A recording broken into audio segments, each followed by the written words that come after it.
మంచిదయం part 2. చండీపురం అనే ఊరిలో ఒక నది ఉంది.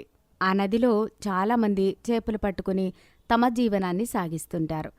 అలా ఒక పెద్ద వయసు జాలరి ఒక అతను తన భుజాన వల వేసుకుని వచ్చి ఆ నది దగ్గర నిలబడి ఇలా నదికి దండం పెట్టుకుంటున్నాడు. అమ్మా గంగమ్మ తల్లి, ఇవాళ నా వల నిండా శాపలు పడిపోవాలా? నా శాపలు అమ్ముకుంటే నా జేబులు కాసులతో గలగల గలగల్లాడిపోవాలా అని అనుకుని నదిలోకి వల విసిరాడు. కొద్ది క్షణాల తర్వాత వల చాలా బరువుగా అనిపించడంతో జాలరి ఇలా అనుకుంటున్నాడు. అమ్మా గంగమ్మ తల్లి, ఇవాళ నా పంట పండించావా తల్లి? నువ్వు చేసిన సాయానికి నీకు తలముక్క నైవేద్యంగా ఎట్టుకుంటాను తల్లే అని అనుకుంటూ ఆ వలని పైకి లాగాడు. ఆ వల నిండా ఆ నది అడుగున ఉన్న చెత్త వచ్చింది. చేపలు చాలా తక్కువగా వచ్చాయి. దాంతో ఆ వల నుండి అందులో ఇరుక్కున్న బాటిల్స్, చెత్త ఇలా అన్నీ తీసి పక్కన పారేస్తూ ఇలా అనుకుంటున్నాడు. సీసీ ఏటిది? ఇవాళ నా పంట పండిందనుకున్నాను, నా కర్మ మండినట్టుకున్నది, మొత్తం చెత్తే వచ్చింది అని అనుకుని తన వల శుభ్రం చేసుకుని అక్కడి నుంచి మరో చోటుకు వెళ్ళి వల వేసుకుంటున్నాడు. అతను వెళ్ళిపోయాక ఆ చెత్తలో ఉన్న ఒక గాజు సీసాలో ఒక దయ్యం బందీ కాబడి ఉంది. అది ఇలా అనుకుంటుంది. అమ్మయ్యా, ఇన్నాళ్లకి నీళ్ల అడుగు నుండి భూమి మీదకి వచ్చి పడ్డాను. ఇక ఏ పుణ్యాత్ముడైనా నన్ను బయటకు తీస్తే బాగుండు. నేను బతికున్నప్పుడు చేసిన పాపాలని కడుక్కోవడానికి కాస్తో కోస్తో మంచి చేసుకుని ఈసారైనా మంచి జన్మని మంచి చావుని ఇమ్మని దేవుడిని కోరుకుంటాను. ఇప్పుడు నన్ను ఈ సీసా నుండి బయటకు తీసే మహానుభావుడు ఎక్కడున్నాడో ఏమో అని అనుకుంది. ఇక మరోవైపు అదే ఊరిలో బాలయ్య అనే ఒక ఆస్తిపరుడు ఉన్నాడు. అతను ఒక ఉద్యోగి కూడా. అతనికి చాలా చిన్న వయసులోనే పెళ్లి కావడంతో ఒక కొడుకు పుట్టాడు. కానీ ఆ బిడ్డ పుట్టిన తర్వాత 2 ఏళ్లకే అతని భార్య కాలం చేసిందే. దాంతో అప్పట్నుండి తన బిడ్డ రవి మీదే బాలయ్య ఆశలన్నీ పెట్టుకుని బ్రతుకుతున్నాడు. ఒకరోజు బాలయ్య స్నేహితుడు గంగారాం బాలయ్యతో ఇలా అంటున్నాడు. ఒరే బాలుడు, చెప్పిన మాటే ఇన్నిసార్లు చెప్తున్నానని అనుకోకురా.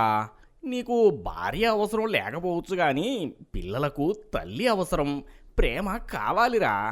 తండ్రి అనేవాడు అన్ని వేళలా అన్నీ తానే చూసుకోలేడురా. అందుకే నా మాట విను, నువ్వు మరో పెళ్లి చేసుకో.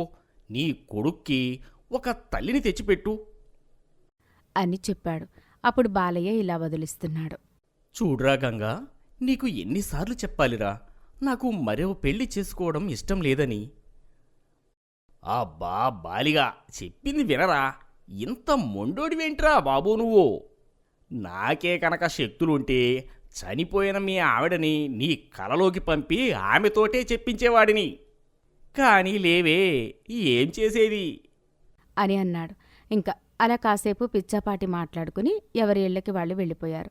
కాని గంగా అన్న ఆ కల మాట ఎక్కడో బాలయ్య బుర్రలో బలంగా ముద్ర పడిపోయింది. అలా వారం గడవక ముందే ఒకరోజు నిద్దట్లో ఉన్న బాలయ్యకి కలలో తన భార్య వచ్చి ఇలా చెప్తుంది. ఏమండి, పాపం మన రవికి ఒంటరిగా ఉండి చాలా బెంగగా ఉందండి.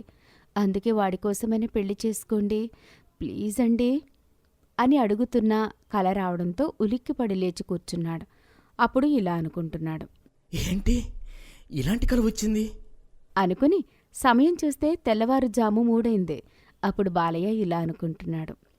తెల్లవారుజామున వచ్చే కలలు నిజమవుతాయంటారు కదా అని అనుకున్నాడు. అదేం చిత్రమో కాని ఆ కల వచ్చి 2 నెలలు తిరగక ముందే బాలయ్య చుట్టూ అలుముకున్న పరిస్థితుల కారణంగా అతను మరో పెళ్లి చేసుకోవాలి అన్న నిర్ణయానికి రాక తప్పలేదు. అప్పుడు గంగారాం సంతోషంగా ఇలా అంటున్నాడు. చాలా సంతోషం రబ్బాలి, నువ్వు తీసుకున్న నిర్ణయం చాలా మంచిది. సరే, నీకోసం ఒక మంచి సంబంధం చూస్తాను. నీ కొడుకుని తన కొడుకులా చూసుకునే పిల్లనే నీకు భార్యగా తెస్తాను అని చెప్పి అతి తక్కువ సమయంలో కస్తూరి అనే అమ్మాయిని చూసి బంధువులందరి సమక్షంలో బాలయ్యకి కస్తూరికి పెళ్లి జరిపించాడు గంగారాం. ఆ తర్వాత కొన్నాళ్లకే గంగారాంకి ఉద్యోగరీత్యా ట్రాన్స్ఫర్ కావడంతో మరో రాష్ట్రానికి వెళ్ళిపోవలసి వచ్చింది. ఇక్కడ కస్తూరి మాత్రం మొదట్లో తన భర్తకి నమ్మకం కలిగించడానికి సవతి కొడుకుని చాలా బాగా చూసుకునేది. కానీ రాను రాను అతనిని ద్వేషిస్తూ భర్త లేని సమయాలలో అతను పని మీద క్యాంపులకు వెళ్లిన సందర్భాల్లో పాపం రవిని హింసలు పెట్టేదే. ఆ విషయాలేవి బాలయ్యకి చెప్పొద్దని బెదిరించేదే. దాంతో రవి బాగా బెదిరిపోయి తన సవతి తల్లి చెప్పినట్టే వినేవాడు. అప్పుడు సవతి తల్లి బాధలు భరించలేక కనీసం ఇంట్లో ఏడ్చే స్వేచ్ఛ కూడా లేకపోవడంతో అలా నది ఒడ్డుకి ఏడుస్తూ వెళ్లిన రవి చూసుకోకుండా ఆ దయ్యం బందీగా ఉన్న సీసాను తనడంతో ఆ సీసా రాయికి తగిలి పగిలిపోయింది. దాంతో అంతకాలం సీసాలో బందీగా ఉన్న దయ్యంకి విముక్తి దొరికింది. అది బయటికి రాగానే రవి ముందుకు వచ్చి ఇలా అంటుంది.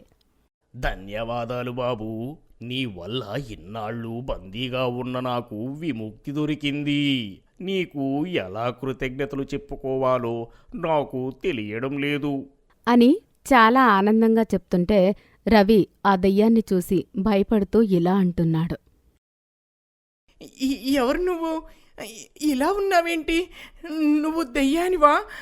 కాపాడండి, ఎవరైనా కాపాడండి, దెయ్యం దెయ్యం. అరవకు బాబు, దయచేసి అరవకు. నేను నీకు ఏమీ హాని చెయ్యను, దయచేసి అరవకు అని చెప్పడంతో రవి అరవడం ఆపేశాడు.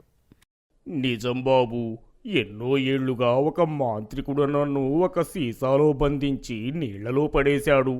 కాని నా అదృష్టం బాగుండి ఒక జాలరి వల్ల నేల మీదకొచ్చాను. నీ వల్ల మళ్ళీ ఈ ప్రపంచంలోకి వచ్చాను. అది సరే, నువ్వు ఎందుకు ఏడుస్తున్నావు? పైగా ఒంటరిగా ఇలా నిర్జన ప్రదేశానికి ఎందుకు వచ్చావు? మీ అమ్మా నాన్నలు ఎక్కడా? అని ప్రశ్నల మీద ప్రశ్నలు అడగడంతో రవి తన మనసులో బాధ దించుకోవడానికి జరిగిందంతా చెప్పేశాడు. అప్పుడు ఆ దయ్యం రవితో ఇలా అంటుంది. నువ్వేమీ బాధపడకు బాబూ, నీ కష్టం నాకు అర్థమైంది. ఇక నుండి నీకు నేను తోడుగా ఉంటాను. నాకు సహాయం చేసిన నీకు నేను సహాయం చేస్తాను అని చెప్పి తన మాయాశక్తులతో ఆ నది ఒడ్డున మాయమై ఇంటి దగ్గర ప్రత్యక్షమయ్యారు దయ్యం రవిలు. అప్పుడు దయ్యం ఇలా అంటుంది. చూడు బాబూ, ఇన్నాళ్ళు నిన్ను ఏడ్పించిన మీ పిన్నిని చూసి నువ్వు నవ్వుకునేలా చేస్తాను. అలా చూస్తూ ఉండు అని చెప్పి వెంటనే ఆ దయ్యం రవి రూపంలోకి మారి రవిని మాత్రం అదృశ్యం చేసింది. అతను దయ్యానికి తప్ప మరెవ్వరికీ కనిపించని విధంగా ఏర్పాటు చేసింది. అలా రవి రూపంలో ఉన్న దయ్యం ఇంట్లోకి వెళ్ళగానే కస్తూరి అతన్ని చూసి కోపంగా ఇలా అంటుంది. యారా, ఎక్కడికి పోయి పెత్తనాలు చేసొస్తున్నావు ఇప్పటివరకు? ఇంట్లో బట్టలు నానబెట్టున్నాయి, అవి పిండాలని నీకు ప్రత్యేకంగా చెప్పాలా? పోయా బట్టల సంగతి చూడు అని ఆదేశించడంతో రవి రూపంలో ఉన్న దయ్యం ఇలా బదిలిస్తుంది. సరే పిన్ని అని పెరట్లోకి వెళ్లి నానబెట్టిన బట్టలు ఉతకడం మొదలు పెడుతూ రవిలో ఉన్న ఆ దయ్యం ఇలా అంటుంది. బట్టలు తగాలా పిన్నమ్మా, ఉతుకుతారు చూడు ఇప్పుడు అని ఆ బట్టలు ఉతికే రాయి మీద తడి బట్టలని బాదుతుంటే ఆ రాయికి తగిలే ప్రతి దెబ్బ కస్తూరికి తగిలి గట్టిగట్టిగా కేకలు వేస్తుంది. మనసులో ఇలా అనుకుంటుంది. అమ్మో, అబ్బో, ఏంటిది? ఎవరో తడి బట్టలతో కొట్టినట్టు ఇంత గట్టి దెబ్బ తగులుతుందేంటి? అమ్మో, చచ్చిపోతున్నారు దేవుడు అని చాలా నొప్పులు పడుతుంది. ఆ విధంగా ఇన్నాళ్ళు సవతి కొడుకు రవిని హింసలు పెట్టిన కస్తూరి జీవితంలోకి ఒక మంచి దెయ్యం వచ్చింది. మరి మున్ముందు ఈ మంచి దెయ్యం చేసే మాయలేంటో, సవతి కొడుకుని ఆరాళ్లు పెట్టే కస్తూరికి నేర్పే గుణపాఠాలేంటో మరో ఎపిసోడ్లో చూద్దాం. కథ చూసి వెళ్ళిపోవడం కాదు, నచ్చితే సబ్స్క్రైబ్ చేయండి, లైక్ చేయండి, కామెంట్ చేయండి. మరిన్ని మంచి కథల అప్డేట్స్ కోసం బెల్ ఐకాన్ని గట్టిగా కొట్టడం మర్చిపోకండి.